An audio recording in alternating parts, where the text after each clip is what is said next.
ยินดีต้อนรับสู่ช่องลุงเสือภาษาชาแนลนะคะ เสื้อแขนยาวนะคะนี่ก็จะปลาอ้วนไม่แต่เอ็มสองตัว ตัวใหญ่บ้าสีใหญ่สะใด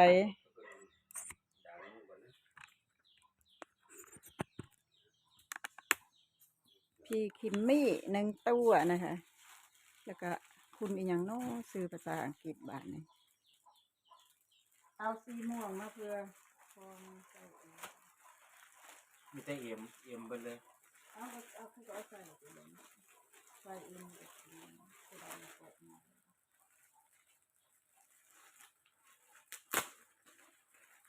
มึงว่ามันใหญ่สมบูรณ์บริเวณสีม่วงนี่มันก็บริเวณสีม่วง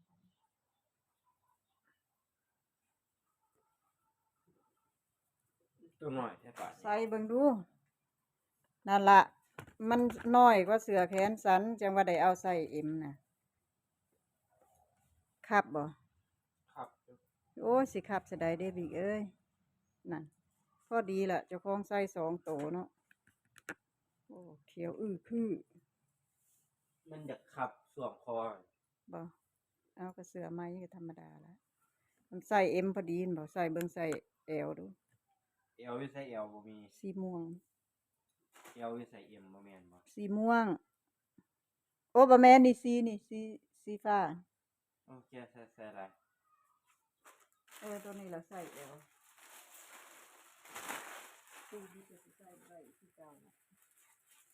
ใส่มันน้อยกว่าเสือแขนสันยังวะ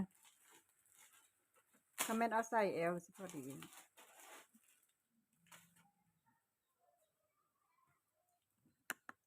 นายแบบใส่เสื้อให้เบิ่งสีฟ้าก็งามได้ละ ลืมแกกระดุมแกเนี่ย โอ้โหโอ้คิว เสือไม้ก็ธรรมดาละ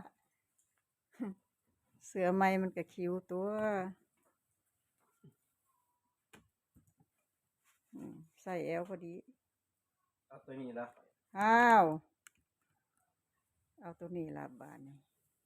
ตัวเอ็มมันขับเกินมันขับคอเกิน บอกถ้าแม่นเอาใส่แอลพอดีเนาะไปละ ยาวพันครับ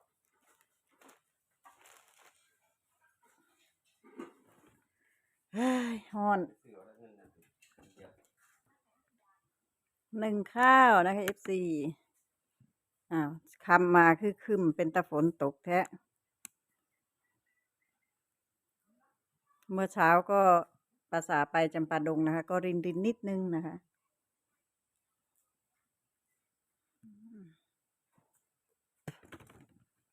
เสื้อแขนยาวนะคะก็เดี๋ยวดูรายชื่อก่อนนะคะภาษายัง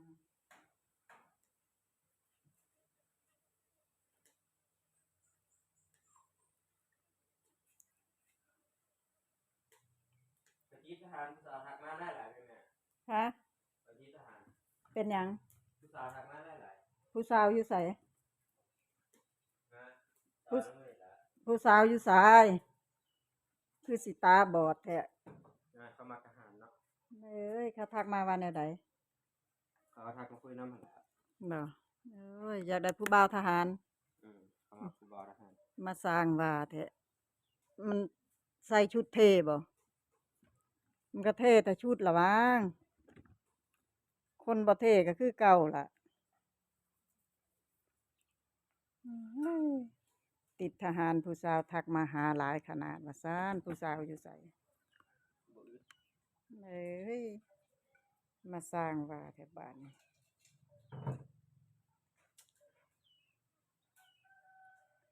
ขึ้น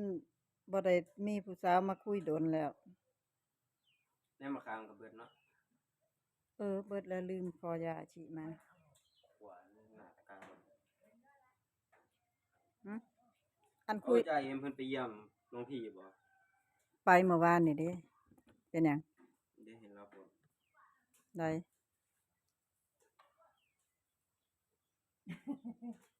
เมื่อวานนี่แล้วเสื้อสีแดงหลวงพี่ก็ยิ้มเปื่อยๆแล้ว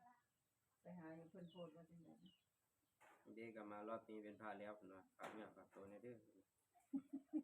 เป็นพระหั่นแหล้วจะว่าบัก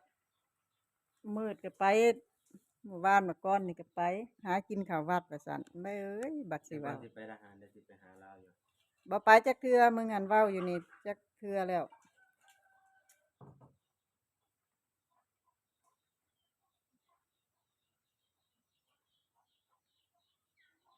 ผู้ใดน้อถาม ว่าเป็นแนวใดอั่นน้องจกได้ใบแดงโอ้ยดีแล้วเพิ่นว่า ดีแล้ว ไผถามละเมื่อวานนี้ก็ยังว่าเขาไปใส่บาตรเมื่อวานซุมไม่ออกเพิ่นตกใจว่าแม่นลุงพลมาเอาพระนุสึกบ่ว่าซั่น เห็นรถตู้ไปคนก็ไปหลายๆซั่นล่ะบัดนี้ว่า YouTube ไปเบิดทุกคนแม่นเนาะไปใส่บาตรตื่นแล้วบัดนี้เสื้อสีเหลืองนี่ก็งามอยู่ได้สีแดงตัวเดียวกูของพระเราได้ทุกสีแล้วมั้งก็ได้หาเนาะได้หาสี สีชมพูก็สีชมพูก็งามสุกแล้วขึ้นอายแล้ว เดี๋ยวเรามาสายข้าวนะคะซื้อของไม้พันเด็กเก็บอยู่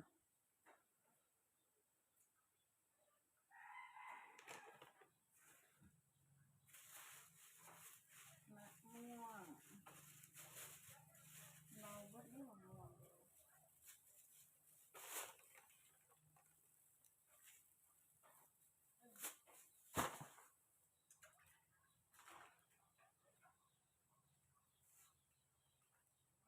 เฮ็ดหยังกินแรงวะว่าสิซื้อปลากระป๋อง3แม่ครัวก็บ่มีอยู่ร้านนี่ก็ได้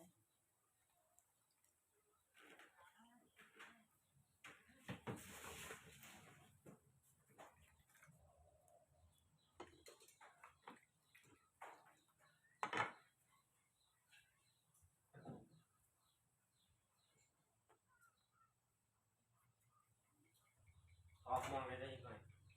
ม่วงยัง มองนี่ล่ะหน่วยใด หาเอาที่มันหลายๆหน่วยน่ะติดออกผู้หลักข้างนอกมันที่บ่หอน บ่เอาหลายแล้วกินหน่อยเดียวพอแล้ว นี่นี่นี่มันตำ เฮ้ย มันไปรักเป็น อยู่บ่ ไปรักเป็นอยู่ติดดินอยู่ งามันนี่ล่ะออกมานี่ แม่นบ่ หน้าออกมาหก เอาโลดบอกว่าเก็บมากินน้อยๆนึง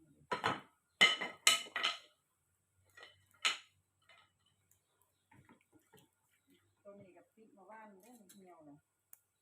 กินเบิดเครื่องเดียวคิดอยาก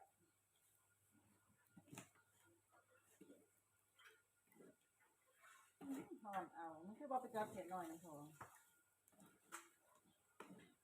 แซ่บอยู่เด้ อยู่แม่เห็นเล็กนะ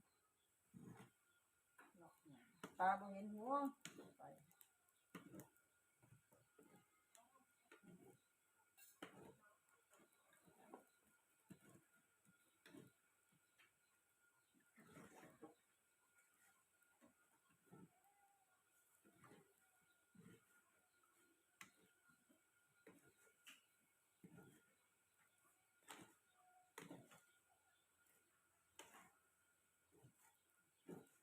ถอนเอาคักเอาเลยแกมาแดง